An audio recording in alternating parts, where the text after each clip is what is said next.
Bem-vindos a mais um programa. O tema de hoje é psicanálise e religião. O surgimento da religião é praticamente contemporâneo ao aparecimento do homem sobre a Terra. A história das religiões é coetânea com a história da humanidade. No princípio, os homens acreditavam e cultivavam vários deuses. Só muito mais tarde surgem as religiões monoteístas, como o judaísmo, o cristianismo, o islamismo. Neste programa vamos explorar as relações entre psicanálise e religião, como surgiram as religiões, como a psicanálise tem pensado a religião e por que crescem mais as religiosidades do que propriamente a religião nos tempos de hoje. E o nosso convidado é o professor Carlos Roberto Dravin, que é psicólogo e professor da Universidade Federal. Bem-vindo, professor. É um grande prazer tê-lo aqui novamente para discutir um tema tão relevante quanto esse. Boa noite, Domingos. Prazer estar aqui. Como surgiu a religião na vida humana, professor? Bem, a gente poderia definir o ser humano como um animal paradoxal. Sim. O que é paradoxal? Porque ele vive em dois planos diferentes. Ele vive no plano da natureza, como todos os animais. Claro. O comportamento dele é programado, ele tem uma biologia, ele tem um bios, mas ele vive também na cultura. Claro. O animal humano ele é desamparado, ele é biologicamente incompleto.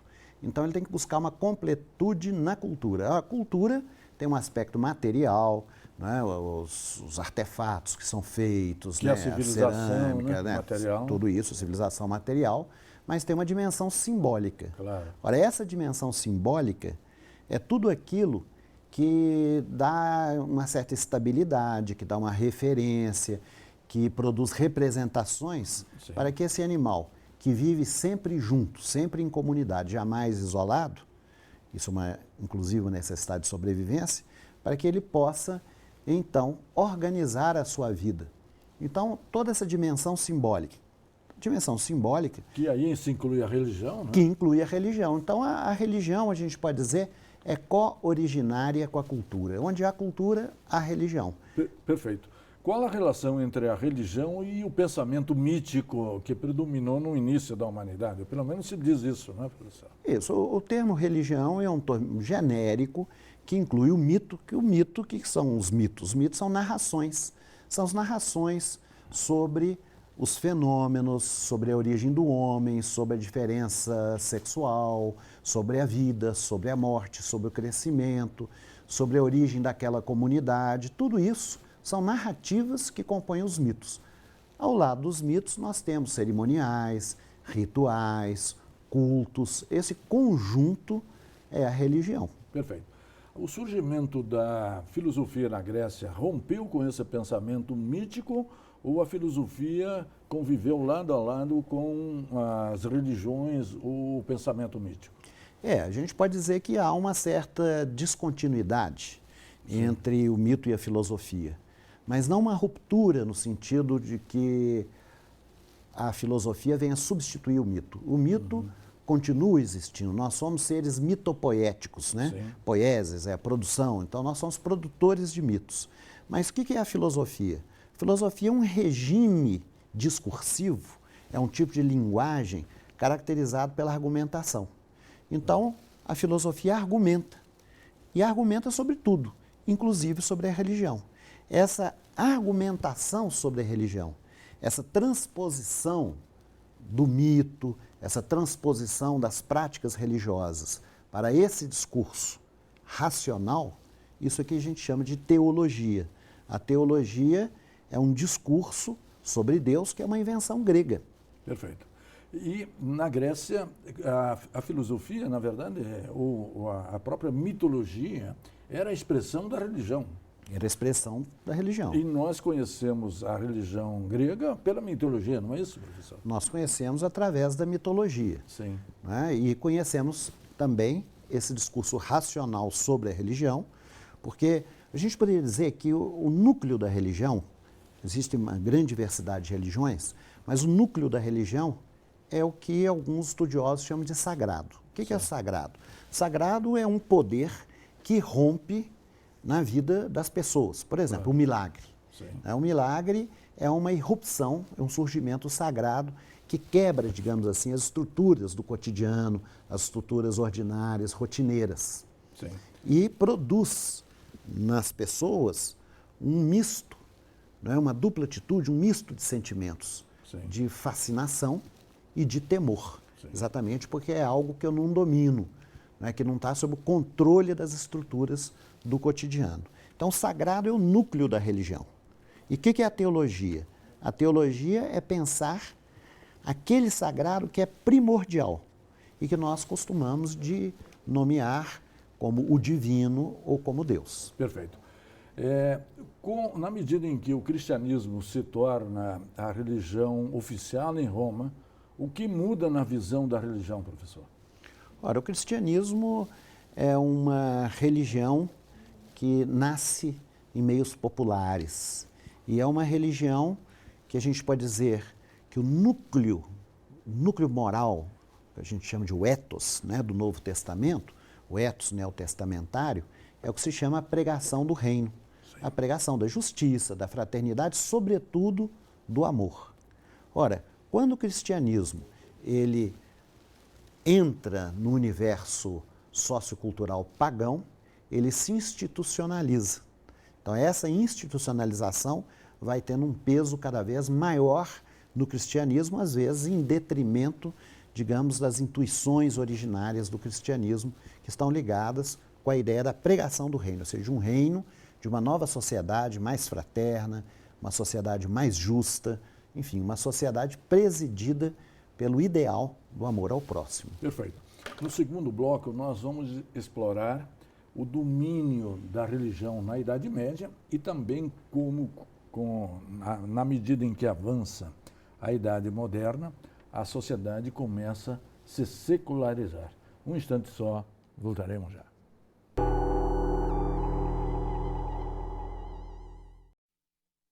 Interconexão Brasil. Oferecimento Sindicato dos Professores da UFMG. Bem-vindos de volta.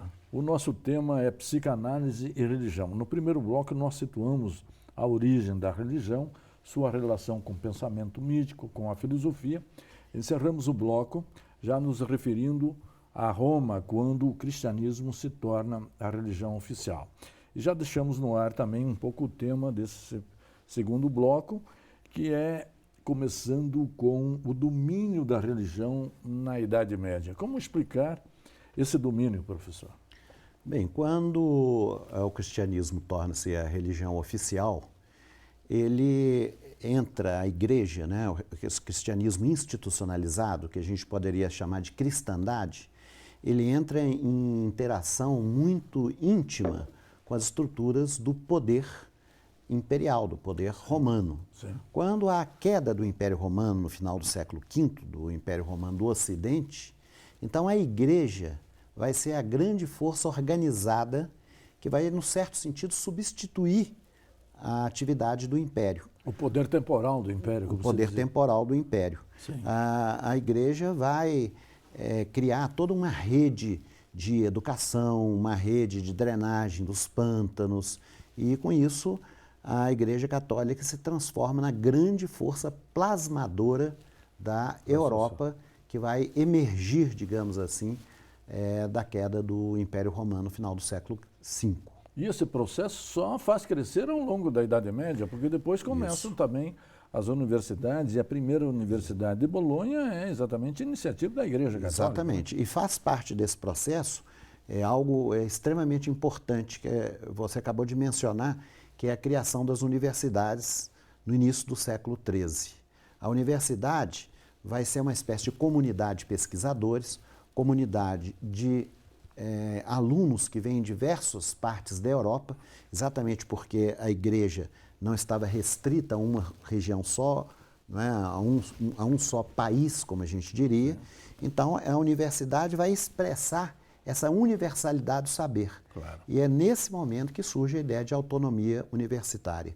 Por isso que muitos autores vão ver na atividade da igreja, na fundação da universidade, e no clima que se criou de disputa, de discussão, que muitas vezes se pensa que o cristianismo ou qualquer outra religião é apenas um sistema dogmático, doutrinário, fechado, que ninguém pode falar nada. Mas o cerne do ensino medieval, no interior da cristandade, é a disputa, é a discussão, é a polêmica, é a interpretação dos textos. Talvez a ciência moderna tenha tido a sua origem, o seu enraizamento nessas instituições fundadas na cristandade medieval. A secularização começaria com a criação do Estado ou, eventualmente, com a reforma protestante, professor? Bem, então, o que vai acontecer é todo um processo histórico muito complicado e difícil de ser acompanhado, mas o que significa a palavra secular, secularização? A palavra século significa o tempo profano. Então, alguém que sai do tempo profano, que sai da sua atividade cotidiana para entrar numa ordem religiosa, entrar num mosteiro, saiu do século. Sim. Aquele que faz o movimento inverso entra no século. Olha, o processo de cisão, de fragmentação da cristandade, com a reforma protestante, isso vai levar a conflitos muito intensos no interior do cristianismo. Esses conflitos levam à ideia, difundem a ideia que o cristianismo é capaz, enquanto cristandade, enquanto instituição, apesar de ser uma religião originariamente da paz e do amor, de institucionalizar, de instaurar a paz na Europa. Sim. Então ele passa a ser questionado e vai surgir um outro processo de um Estado laico, de um conhecimento que não é mais um conhecimento tutelado pela teologia, e esse processo que se dá a nível político, que se dá a nível social, que se dá a nível intelectual, de emancipação em relação à cristandade, isso que pode ser chamado de secularização. E aí começam as universidades laicas e a escola pública, na França, né? Exatamente. Voltada a todos os cidadãos, não só, digamos, a formação dos clérigos. Isso a abertura do ensino. E cada vez mais, portanto, a razão ela vai se transformando numa força, numa instância crítica. Aí exatamente nesse momento que começa a crítica da religião. Começam a aparecer aqueles filósofos, aqueles pensadores que vão submeter a religião ao tribunal da razão.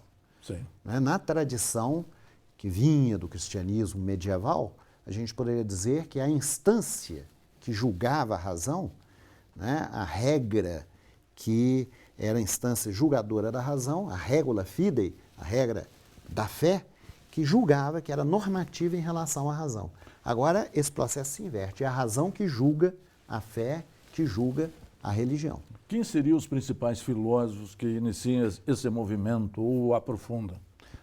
São vários filósofos, mas a gente pode pensar que um filósofo inaugural da modernidade é Descartes. Sim. Descartes, ele começa a pensar, todo mundo conhece a frase, penso, logo existo. Ou seja, ele começa voltando-se para o homem, para o pensamento do homem, e a partir desse pensamento é que ele vai construir todo o sistema do saber. Ora, Descartes é apenas um nome, mas essa vai ser a tradição racionalista. O que caracteriza a tradição racionalista é colocar sub judice, quer dizer, colocar sob juízo, colocar sob o olhar da crítica, não só as dogmáticas, as doutrinas, mas também as práticas religiosas, os costumes, as normas religiosamente inspiradas.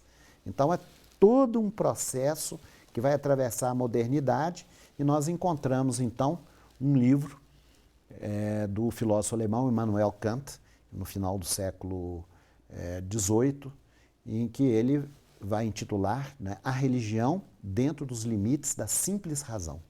Esse título é muito indicativo desse processo, dessa inversão, em que a razão, que tem pretensões de universalidade, passa a julgar a religião. A religião é vista como um elemento particular, que brota de crenças particulares, e a religião é universal. Então, a razão é universal. Então, há uma oposição entre a particularidade das crenças religiosas e a universalidade da razão. Perfeito. Nesse movimento, ou nesse processo de secularização, nós situamos também a psicanálise, que será dedicada e desenvolvida no nosso terceiro bloco. Um instante só, voltaremos já.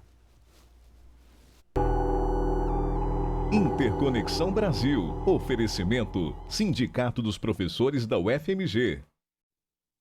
Interconexão Brasil. Oferecimento: Sindicato dos Professores da UFMG. Bem-vindos de volta. O nosso tema é psicanálise e religião. Na verdade, nós começamos situando a religião, seu surgimento, o seu domínio durante a Idade Média e todo o processo depois de secularização da própria sociedade. E já deixamos no ar o tema que é parte do nosso título, a psicanálise. Em que momento surge a psicanálise? E ela também é um movimento de secularização da sociedade. Podemos vê-la nesse sentido, professor? Podemos. Essa crítica da religião, que eu falei anteriormente, está muito marcada pelo surgimento dessa racionalidade universal que julga a experiência religiosa com Kant, ela vai se intensificar no século XIX. Então nós vemos essa crítica da religião tornar-se cada vez mais radical com alguns autores, alguns filósofos, como Ludwig Feuerbach, um filósofo alemão, depois Karl Marx, que foi muito influenciado por Feuerbach, que vai dizer que a religião é uma ilusão, vai falar a frase celebérrima de Marx, que a religião é o ópio do povo. Essas ideias, elas se enraizam em Feuerbach, que vai dizer que a religião é a projeção imaginária do ser humano. Deus não existe, Deus é apenas uma projeção, não é uma ilusão, uma projeção das potencialidades do próprio ser humano. Ora, Freud vai nascer em 1856, na segunda metade do século XIX, então toda a formação de Freud na Universidade de Viena, na Faculdade de Medicina, está marcada por esses autores. Sim. Ele estudou Feuerbach. E a concepção que Freud tinha da religião estava muito ligada a essas ideias. À medida que ele vai estudando e que ele vai se aprofundando na dinâmica pulsional, na dinâmica das forças inconscientes que movem o homem, ele então passa a atribuir a essas forças pulsionais, ao desejo, a origem da religião. Ele vai buscar a origem da religião na estrutura, no dinamismo e na estrutura das pulsões e dos desejos inconscientes. Porque nesse momento a psicologia nem a psicanálise tenham sido inventadas. A gente pode dizer que a psicanálise foi inventada no final do século XIX, na verdade, né, entre 1890 e 1900, Sim. com a publicação primeiro de um manuscrito, não publicação, foi uma publicação póstuma, mas é um manuscrito de Freud chamado Projeto de uma Psicologia Científica, e depois com a publicação em 1900 da Interpretação dos Sonhos. Aí começa a psicanálise, começa o movimento psicanalítico. E algum tempo depois, Freud já vai começar a debruçar sobre o fenômeno religioso. Por quê? Porque a primeira abordagem que ele faz do fenômeno religioso é uma analogia que ele estabelece entre determinados sintomas neuróticos e as práticas religiosas. Então, por exemplo, algumas práticas religiosas muito marcadas pelo sentimento de culpa e por uma série de rituais para a expiação da culpa. Essas práticas, esses rituais, eles aparecem na religião na forma das liturgias, dos cerimoniais. Então ele escreve um pequeno texto em 1907, fazendo analogia entre sintomas da neurose obsessiva e algumas práticas religiosas. Porque o próprio Freud via a civilização como opressão, repressão, né?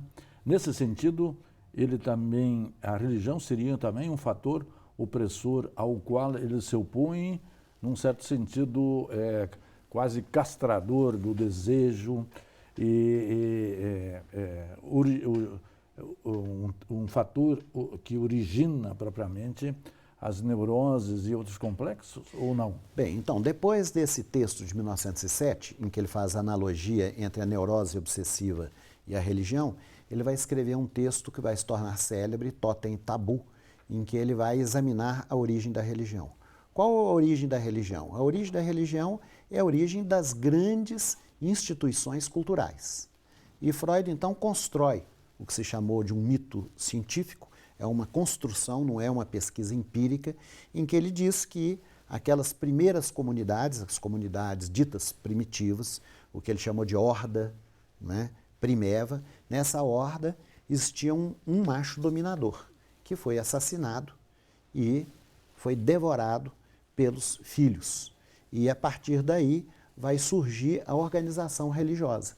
Esse pai, digamos assim, onipotente, esse pai senhor de todas as mulheres, ele é morto e ele se transforma substitutivamente, ele se transforma em Deus. Deus seria a figura do pai morto que os irmãos agora passam a cultuar numa ambivalência, num misto, né, de amor e de ódio. Daí a ambivalência em relação a Deus, de amor e de temor em relação a Deus. Então a religião, ela está realmente na origem da cultura. Só que a psicanálise, ela não propõe uma libertação das pulsões, em que as pessoas podem fazer tudo o que quiserem. Essa não é a mensagem fundamental da psicanálise. Para a psicanálise, o homem será sempre marcado pelo desejo, pela falta e pela lei, não é, que, digamos, interdita esse desejo. Mas é também um método de superação dos dramas humanos, digamos assim. Dos dramas humanos, mas é como Freud diz, não é acabar com o sofrimento, é minimizar, diminuir o sofrimento, abrir um espaço para que os sujeitos possam gerenciar o sofrimento. Nesse caso, a religião, ela tem como uma das suas funções sociais justificar essa necessidade de renúncia pulsional, de interdição dos desejos que toda civilização impõe aos indivíduos. Perfeito. Nós estamos chegando ao finalzinho do nosso programa, professor, e o homem e a mulher do nosso tempo podem viver sem religião? Olha, eu acho que é possível. Sem religiosidade? Sem religiosidade, né? Porque a religião, quando fala de religião, fala mais das instituições. Claro. A religiosidade são sentimentos, é o polo subjetivo da religião. Eu acho que nós estamos numa sociedade de fato secularizada, mas o que nós vemos com muita frequência é que a religião, que declina nas suas formas tradicionais, ela reaparece em formas substitutivas. Por exemplo, em rituais políticos e até mesmo no que a gente poderia chamar o discurso da ciência. Hoje existe uma espécie de sacralização da ciência, uma esperança que a ciência vai ser a cura de todos os nossos males, que poderemos viver 300, 400 anos, não é, com uma excelente atividade sexual, com boa saúde, que a ciência vai nos legar tudo. Isso é uma espécie de mito substitutivo da religião. O crescimento da religiosidade estaria ligado a isso ou não? O crescimento da religiosidade, eu acho que se enraiza nessa busca de transcendência que é o homem. Porque o homem é uma espécie de excesso. Né? É um excesso em todas as direções. Quando a gente vê, por exemplo, os grandes crimes que a humanidade já cometeu, o genocídio, quando a gente pensa no nazismo, no stalinismo, a gente vê no século XX, que é o século supostamente da racionalidade, da ciência e da técnica, como que o homem ele é um ser de excesso. Esse excesso, isso que dá para rir, né, dá para chorar. Ou seja, esse excesso que leva à violência, à transgressão, também leva à criatividade. Isso é a autotranscendência do homem. E esse impulso de autotranscendência se expressa na religiosidade. Perfeito. Então, de alguma Professor, forma, é assim. É assim. Muito obrigado pela sua presença, pelos seus esclarecimentos. Infelizmente, o nosso tempo acabou. Agradeço a você, telespectador, pelo prestígio, por ter nos acompanhado toda semana, para nos ajudar a divulgar o nosso programa. E até a semana que vem. Muito obrigado.